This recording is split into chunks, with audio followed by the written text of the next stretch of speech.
خواب خرگوش میں ہیں۔ کیوں؟ اوپر والوں نے، وہ اوپر والے واشنگٹن والوں نے ان کے دونوں بڑوں کو دبوچا ہوا ہے، تو اب یہ چھوٹے دم کیسے ہلا سکتے ہیں؟ وہابیت، دیوبندیت، سلفیت، سارے وظیفہ خور ہیں سعودی عرب کے، تو یہ کوئی بھی ایک بیان دیں تو وہ وہاں سے انہوں نے جو کھایا ہے وہ بھی باہر نکالیں گے، اور دوسری طرف والے رافضیت والے بولیں تو صحیح، ایران سارا حساب لے گا۔ افسوس تو ان پر ہے جن کو نہ نجدونا تھا نہ ایرونا تھا، اور پھر بھی درمیان میں پھن سے بیٹھے ہیں۔ ان کو تو ان کا ماحول جن گھڑے کی وہ مچھلیاں ہیں ان گھڑوں نے روکا ہوا ہے، اور ان گھڑوں کے اوپر ڈھکن امریکہ کا ہے، انٹرنیشنل سیاست کا ہے، دجالی فرقے کا ہے، اور یہ جو ٹچ کی وجہ سے مسائل آ رہے ہیں، اللہ کرے امت سرخرو ہو جائے، ورنہ یہ ڈیجیٹل کرنسی تک جائے گا مسئلہ۔ کہا جائے گا کہ یہ جو نوٹ ہیں ان کو پتہ نہیں کس کس کا ہاتھ لگ گیا ہے، کوئی کرونے والے کا ہاتھ لگے، اور یہ اگر ایک ہفتہ اشتہار چل جائے ٹی وی پر کہ کرونا بذریعہ نوٹ بھی پھیلتا ہے، لہٰذا کوئی جیب میں نوٹ نہ رکھو، کوئی گھر میں نوٹ نہ رکھو، کوئی بھی یہ کاروبار نہ کرو، تو کتنے بے وقوف ہیں جو نوٹوں کو آگ لگا دیں گے کرونا سے بچنے کے لیے، اور ایسا آگے وہ کریں گے۔ اب جو عقلیں مسجدیں بند کر چکی ہیں انہیں نوٹ پھینکتے میں کیا دیر لگے گی، کہ یہ تو ہو بہو چیز ہی وہ ہے کہ پتہ نہیں 1000 کرونے والے نے پہلے ہاتھ لگایا تھا اور اب میرے ہاتھ میں ہے، یہ میرے گھر میں ایک نوٹ ایسا آ گیا ہے، لہذا اس سے، اور اس طرح جو ڈیجیٹل کرنسی ہوگی اس سے وہ جو ماسونیین ہیں، فری میسن والے، وہ پوری کائنات کی دولت اپنی مٹھی میں کر کے چاہیں گے اپنی مرضی کا کام کروائیں، یعنی یہ ان کی منصوبہ بندی ہے بہت پرانی، مگر واللہ غالب علی امرہ، یہ سب جہاں کے ہیں اسی بل میں داخل ہوں گے، اور اسلام کا پرچم پھر بھی لہراتا رہے گا انشاءاللہ۔ تو اس بنیاد پر یعنی ہمیں جو ہماری اپنی آئیڈینٹیٹی اور ہمارا اپنا، یعنی یہ تو ہے ہی، مطلب کچھ لوگ بیلنس کرتے ہیں، کہتے ہیں جو دیکھو مسجدیں بند ہیں تو مندر بھی بند ہیں، مسجدیں بند ہیں تو وہ جو سینما گھر بھی بند ہیں، تو یہی تو شکست ہے۔ مسجدیں تو رب نے کھلوائی ہیں، تو کیا سینموں کا وہی سٹینڈرڈ بنتا ہے؟ کیا مندر اسی مقابلے میں آتے ہیں؟ وہ تو بغاوت تھی اللہ سے، اور یہ حکم تھا اللہ کا، اور یہ کہے کہ کوئی نہیں تم کیوں کہتے ہو مسجدوں کا وہ بھی تو بند ہیں، تو وہ بند ہیں تو وہ ایک اچھائی ہے، اور یہ بند ہیں تو یہ بہت بڑی برائی ہے، تو برائی اچھائی برابر کیسے ہو سکتی ہے؟ تو اس بنیاد پر اس میں آگے ہزاروں باتیں ہیں، اس شب برات کے موقع پر یہ چند باتیں اسی موضوع سے ریلیٹڈ میں نے اس لیے کی کہ آج فکر کی رات ہے اور توبہ کی رات ہے، اور جن ہاتھوں کے اندر آج کھیلا جا رہا ہے ان ہاتھوں سے چھٹکارے کی رات ہے، اور اپنی حیثیت کو پہچاننے کی رات ہے۔ نبی اکرم نور مجسم شفیع معظم صلی اللہ علیہ وسلم ارشاد فرماتے ہیں، صحاح ستہ کی حدیث ہے کہ جب بندہ فجر کی نماز باجماعت پڑھ لے وہ پورا دن رب کے ذمے میں ہوتا ہے۔ تو کیا ہمیں اللہ کا ذمہ نہیں چاہیے کہ رب اپنی سپرد میں لے لے؟ یا مومن کا بھروسہ نہیں کہ رب لے نہیں سکتا، یا لے گا تو پھر بھی نقصان ہو جائے گا؟ یا سرکار دو عالم صلی اللہ علیہ وسلم کی بات میں اسے کوئی شک ہو سکتا ہے؟ یہ ہر فرقے کے لوگ اس حدیث کو ماننے پر مجبور ہیں، تواتر سے صحیح حدیث ہے۔ تو اب دیکھو جس وجہ سے ہر بندے نے یہ چھوٹا جرثومہ تو کیا اس سے کروڑ درجہ بڑی آفت سے بچنا تھا، وہ سہارا تو صرف مسلمان کے پاس تھا کہ با جماعت نماز مسجد میں پڑھیں، ایک دن کنفرم ہو جائے، اگلے دن پھر پڑھیں، پھر کنفرم ہو جائے۔ یعنی اگرچہ اس کے ساتھ مزید شرائط ہوگی، لیکن اصل جو مین چیز ہے وہ سلامت تو رہے، مسجدیں تو کھلی ہوں، پھر جائیں تو صحیح۔ آگے یہ ہے کہ کس نے کس نیت سے پڑھی ہے اور کتنی شرطوں سے پڑھی ہے، مگر یہ اور کس دین میں ہے ہمارے سوا، اور ہم نے ہی اسے چھوڑا ہوا ہے، اور اس پر پابندی لگا دی گئی ہے کہ مسجدیں بند کرو، حالانکہ یہ وقت تھا مسجدیں مزید کھولنے کا۔ یہ فضل تعاون، خیر المعون فی فضل تعاون، امام ابن حجر اسقلانی کی کتاب یہ پڑھی ہے۔ وہ کہتے ہیں جب تعاون آیا، ایسے ہی صفد قرشی نے 8ویں صدی ہجری کے بارے میں لکھا کہ تعاون آیا تو کہتے ہیں ہم نے اپنے گھر چھوڑ دیے، لزمنا المساجد والقراءۃ، ہم نے مسجدوں میں پکے ڈیرے لگا لیے۔ یعنی پہلے ٹائم جو نماز کا وقت نہیں ہوتا تھا ہم پھر بھی گھر نہیں جاتے تھے، کیونکہ تعاون کا مرض آیا تھا، اور کہتے ہیں ہم مرد ہی نہیں، ہم نے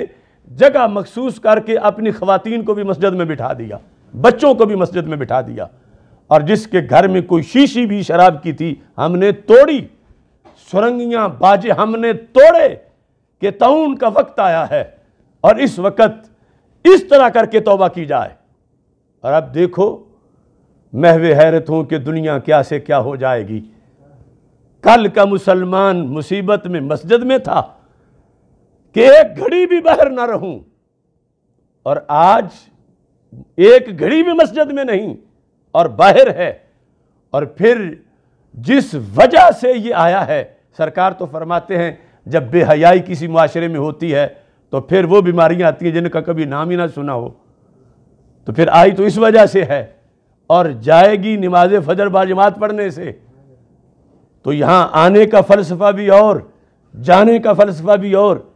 ایمان بالٹیکنالوجیہ ہے، ٹیکنالوجی پر یقین، اور اللہ سے اس پر ایمان کے لحاظ سے یہ بھول۔ اس بنیاد پر آج کی رات لوگوں کو سجدہ سہو نکالنا چاہیے،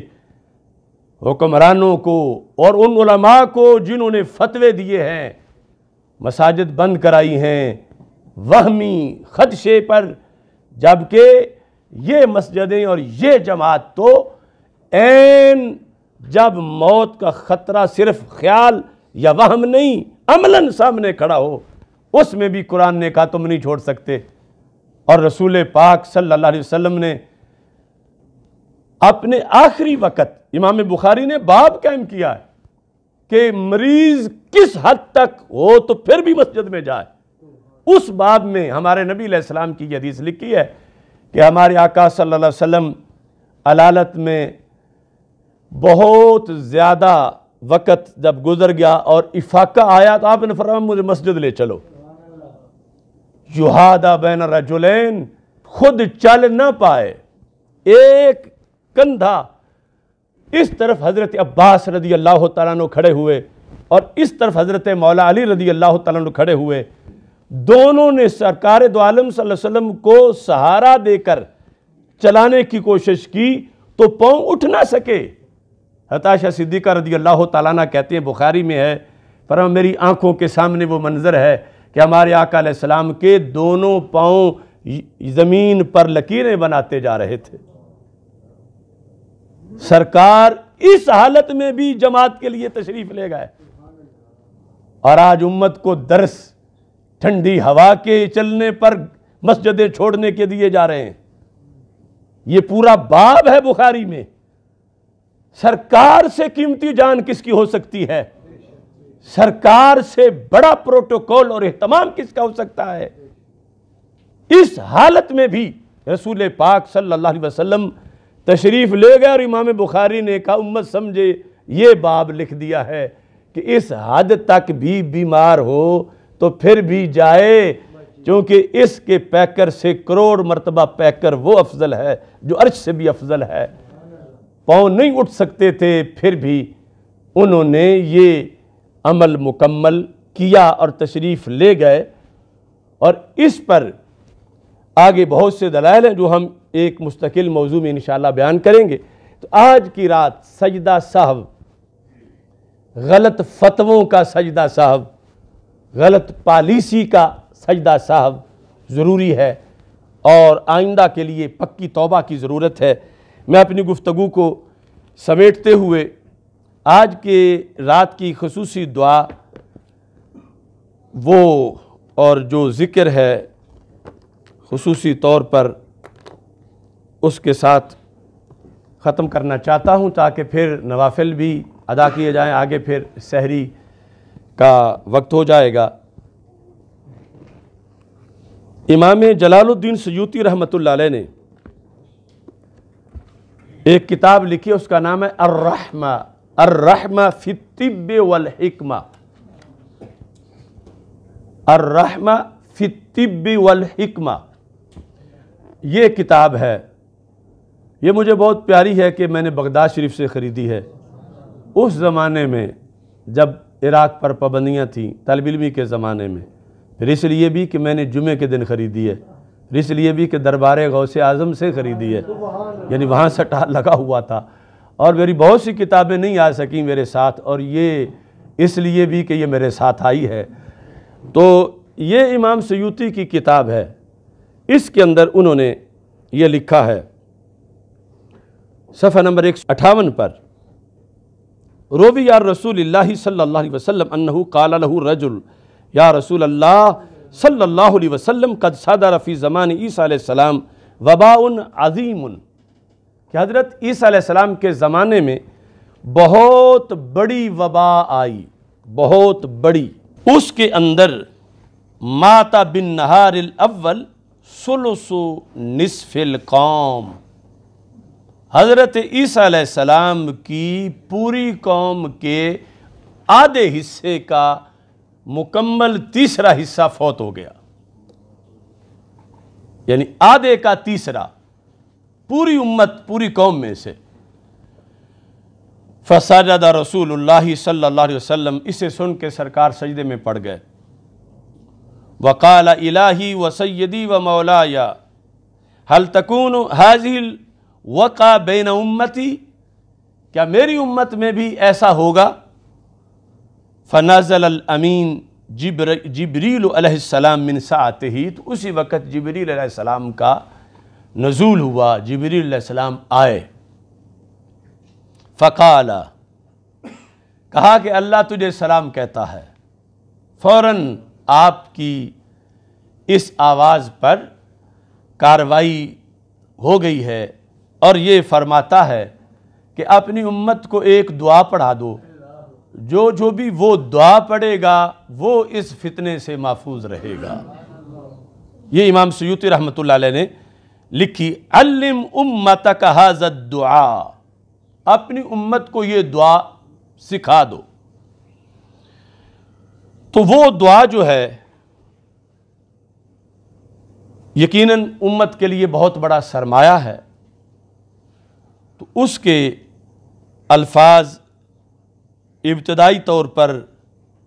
میں پڑھتا ہوں اور آپ بھی میرے ساتھ پڑھیں، اور جو لوگ لائیو سن رہے ہیں یا بعد میں، یعنی جب تک یہ آفت ہے اللہ تعالیٰ اس کرونا کو جلدی ختم فرمائے، تو یہ دعا یعنی اس کا موضوع یہ ہے، اور یقین والوں کے لیے ہے، بے یقینوں کے لیے تو ویسے ہی کوئی شے بھی، انہیں تو اذان سے بھی بڑی الرجی ہے، اور نہ جانے، بلکہ شب برات آپ نے جیسے سنا کہ ان کے فتوے ہیں کہ یہ نہیں، آگے پیچھے رات کو نفل پڑھ لو، اس رات عشاء کے فوراً بعد مسجدیں بند کرو، اندھیرا ہونا چاہیے، اتنا شاید ان کو قبروں کا اندھیرا درکار ہے۔ تو میرے ساتھ مل کے ذکر کریں اور پھر یہ ہم دعا مانگتے ہیں۔ یا اللہ یا اللہ شفع فینا رسول اللہ، یا رحمن یا اللہ، یا رحیم یا اللہ، یا تواب یا اللہ